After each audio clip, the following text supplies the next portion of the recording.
Bismillah, Assalamualaikum warahmatullahi wabarakatuh. Kali ini kita akan bahas latihan persiapan PAT. Yang sebelumnya itu kan kita sudah bahas mengenai bab animalia ya, bab hewan. Terus berikutnya ada bab ekosistem, dan yang terakhir kita akan bahas di sini adalah bab pencemaran. Kita mulai dari nomor 1. Bencana banjir yang melanda beberapa kota tidak hanya disebabkan oleh tingginya curah hujan. Faktor kerusakan hutan di kawasan tangkapan air wilayah hulu sungai diidentifikasi sebagai penyebab utama sering terjadinya banjir. Dampaknya juga berupa pendangkalan sungai. Kerusakan hutan disebabkan oleh beberapa kegiatan manusia, antara lain pembelakan liar dan penambangan liar. Kerusakan hutan juga banyak terjadi akibat kebakaran hutan, alih fungsi hutan menjadi kebun kelapa sawit, pertambangan batu bara, dan penambangan emas liar. Cara mengatasi permasalahan tersebut adalah, jadi di sini di soal ini yang dibahas adalah banjir, ada penyebabnya,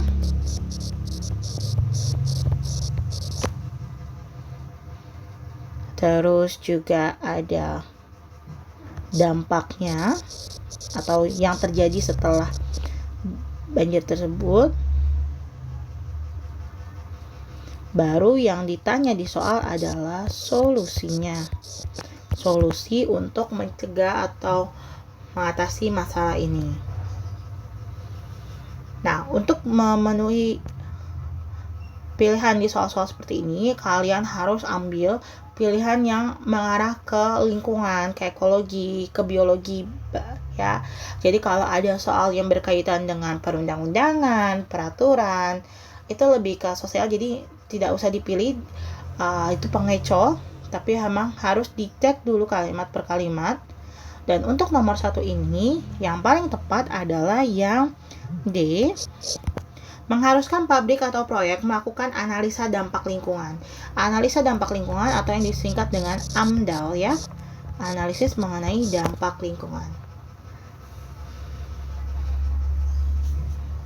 Jadi dengan melaksanakan analisis mengenai dampak lingkungan bisa dicegah dan dihindari kerusakan-kerusakan yang terjadi pada hutan, dan juga ada perbaikan atau reboisasi terhadap hutan. Yang nomor 2, Pulau Sumatera tampak subur karena memiliki hutan yang lebat. Hutan tersebut telah banyak diambil kayunya untuk diekspor. Lahan bekas hutan kemudian ditanami kelapa sawit untuk keperluan industri. Tindakan tersebut dalam jangka panjang awalnya hutan, kayunya ditebang buat diekspor. Nah, sisa dari hutan yang sudah gundul itu ditanami kelapa sawit. Nah, berarti sebenarnya nomor 2 ini tentang alih fungsi lahan.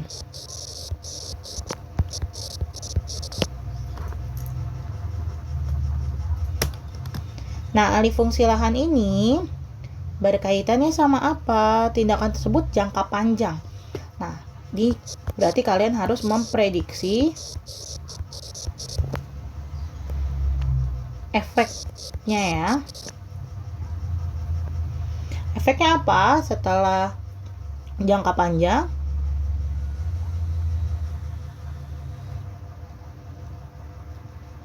Kita lihat yang A, tidak berpengaruh karena dengan penanaman kembali akan mengembalikan hutan. Ya jelas berpengaruh, kan sudah diubah fungsi lahannya.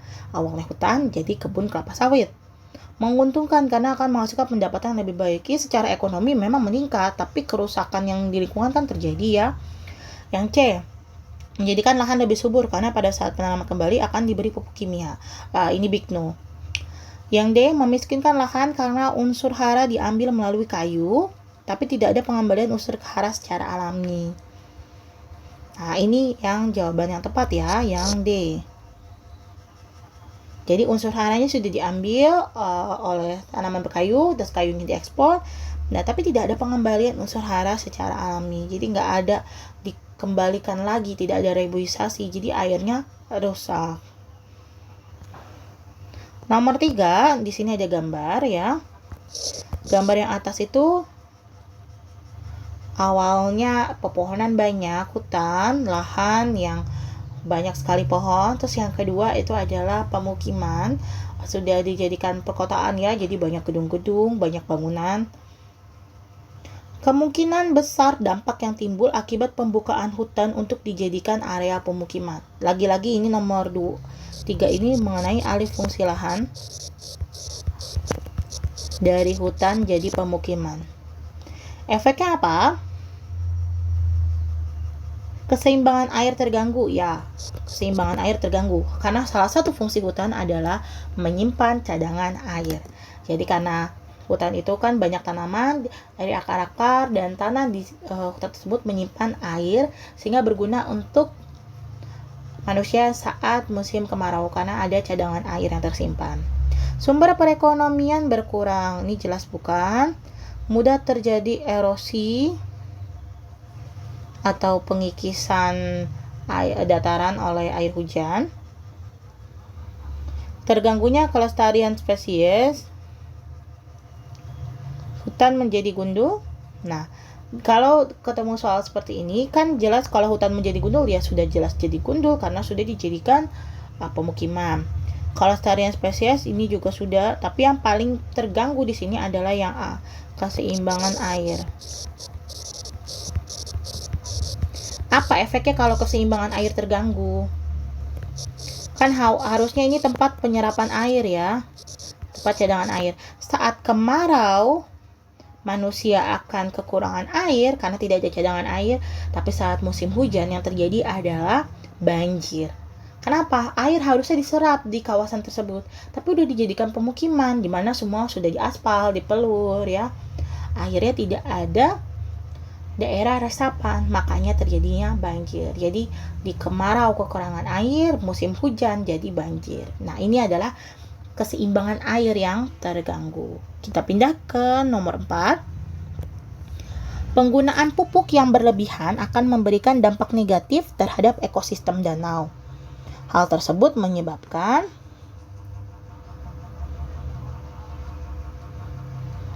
di sini pupuk terus kaitannya ke danau.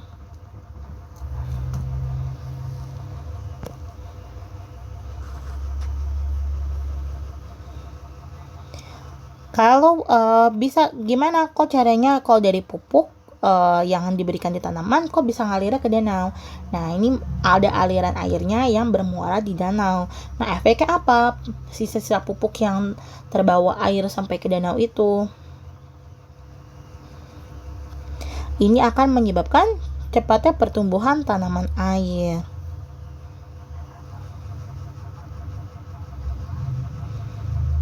Jadi kalau misalnya di danau tersebut ada tanaman air seperti eceng gondok, nah ini akan semakin banyak, semakin subur dan pertumbuhan tanamannya itu meningkat.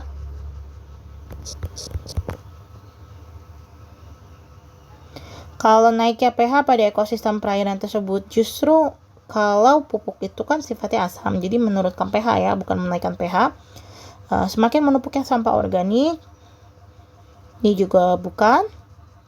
Timbulnya gas berbau busuk, tidak, dan meningkatkan kadar oksigen.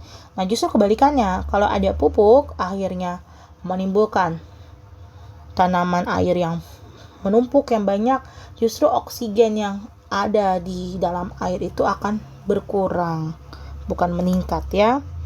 Jadi nomor 4 itu yang A. Nomor 5, kegiatan industri yang menggunakan bahan bakar minyak bumi kian meningkat.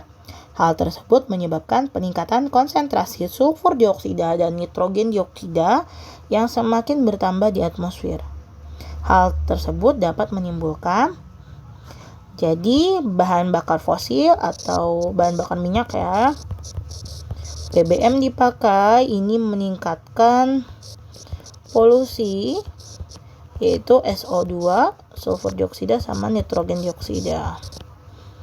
Kalau ini ada di atmosfer dapat menyebabkan, kata kuncinya di sini ya, ada sulfur sama nitrogen. Nah, ini yang akan menyebabkan hujan asam.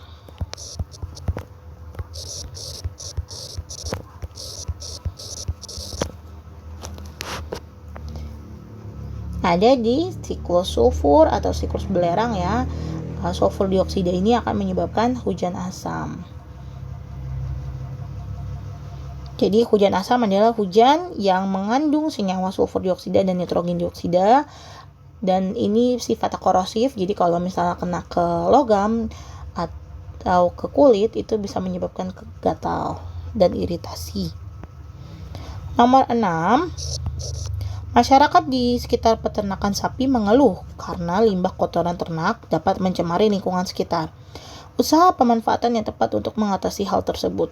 Jadi ada peternakan sapi, terus limbahnya berupa kotoran sapi itu kan menimbulkan bau yang tidak sedap, ya, banyak bakterinya juga. Nah, ini apa yang bisa dilakukan untuk mengatasi hal tersebut? Kembali di nomor 6 itu intinya adalah solusinya. Karena kotoran sapi terus diolah lagi menjadi makanan ternak, ya nggak mungkin kan, karena itu kotoran sudah dibuang, jadi nggak mungkin untuk diolah menjadi makanan lagi.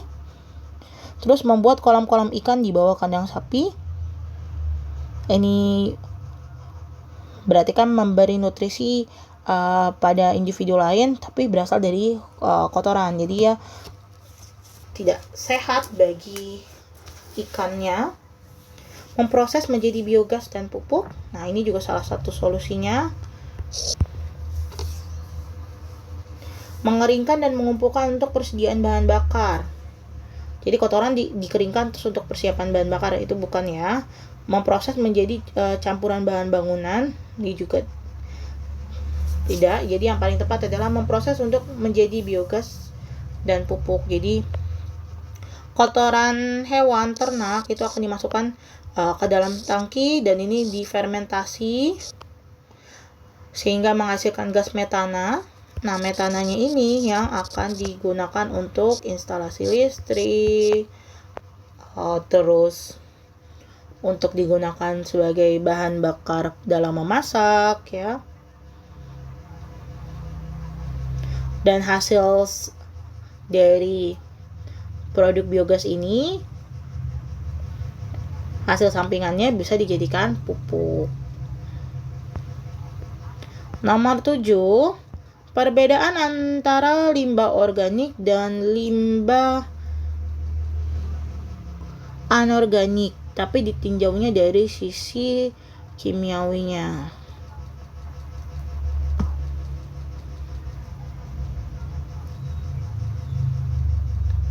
Ya, ditinjau dari sisi kimiawi.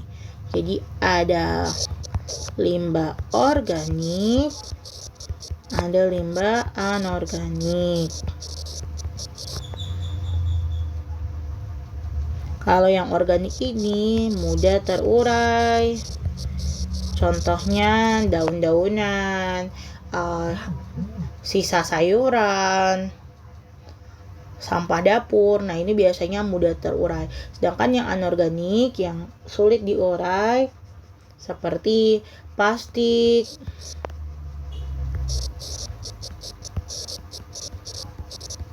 limbah dari peralatan elektronik. Nah, itu kaca ya. Ini merupakan limbah yang sulit diurai. Jadi untuk nomor 7 ini jawabannya adalah yang C.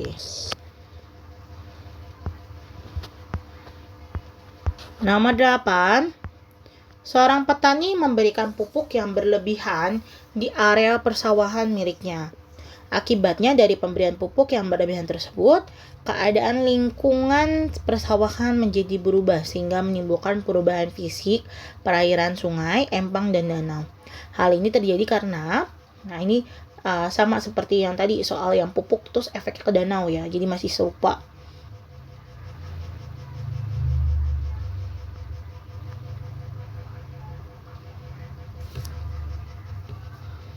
Nah, di sini efeknya lebih ke sungai, empang, sama danau. Jadi setelah dia memberikan pupuk pada sawah, kan sawah itu mengalir ya, karena ada aliran airnya, jadi bisa berdampak pada sungai, empang, dan danau.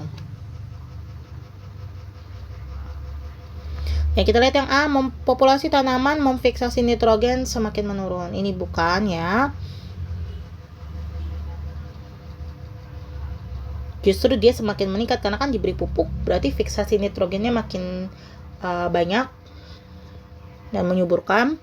Peledakan populasi bakteri sehingga pertumbuhan plankton bertambah, ini juga bukan. Berkurangnya konsentrasi oksigen dan karbon dioksida, ini kecohan aja ya, karena kalau konsentrasi oksigen meningkat berarti karbon dioksidanya juga harusnya berkurang. Konsentrasi oksigen menurun, ikan mati dan terjadi pendangkalan.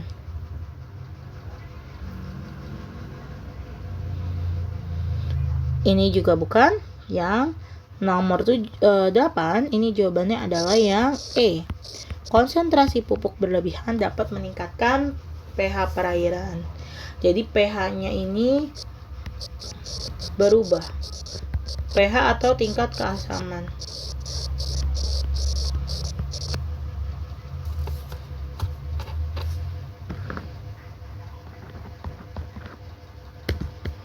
Nomor 9, eceng gondok merupakan tanaman air yang berperan sebagai produsen pada ekosistem air tawar. Pada ekosistem tertentu, pertumbuhan tanaman ini menjadi sangat pesat karena adanya limbah dari pupuk tanaman yang terbawa aliran air ke sungai sehingga mengakibatkan, tadi udah saya singgung sebelumnya, kalau ada aliran pupuk ya, ini menyebabkan pertumbuhan eceng gondok makin meningkat. Nah, efeknya apa sih kalau misalnya eceng gondok ini makin banyak di perairan? Tanaman air yang lain dapat tumbuh pesat juga, ini bukan ya. Terus kita lihat menumpuknya logam-logam berat. Bukan, karena eceng gondoknya makin banyak. Kalau eceng gondoknya makin banyak, misalnya ini aliran sungai nih, eceng gondoknya makin banyak, makin subur,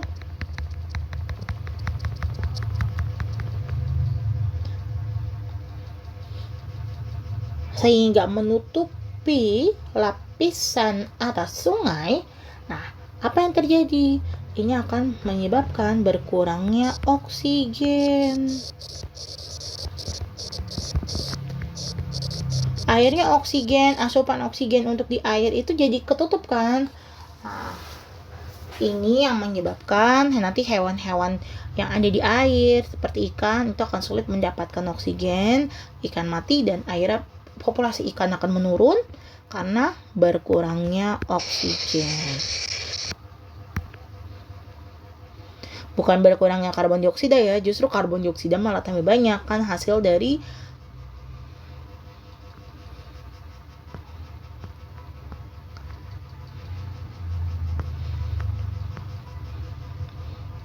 maksudnya oksigennya yang berkurang. Kalau karbon dioksidanya di sini yang D itu bukan jawabannya tepat ya.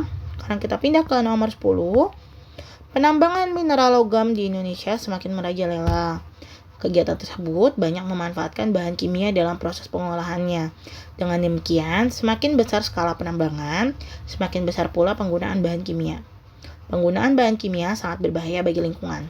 Jadi intinya di sini adalah penambangan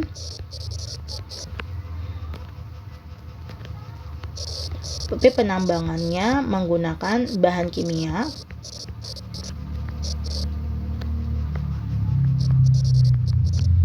nah ini berbahaya. Kenapa? Alasan berbahayanya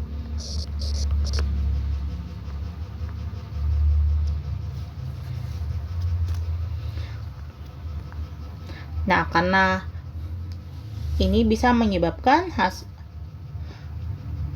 menurunnya hasil panen karena habitatnya tercemar. Untuk yang nomor 10 ya. Oke, sampai di sini. Kalau ada yang mau ditanya lebih jelas, silakan nanti bisa melalui grup atau menghubungi guru langsung ya. Assalamualaikum warahmatullahi wabarakatuh.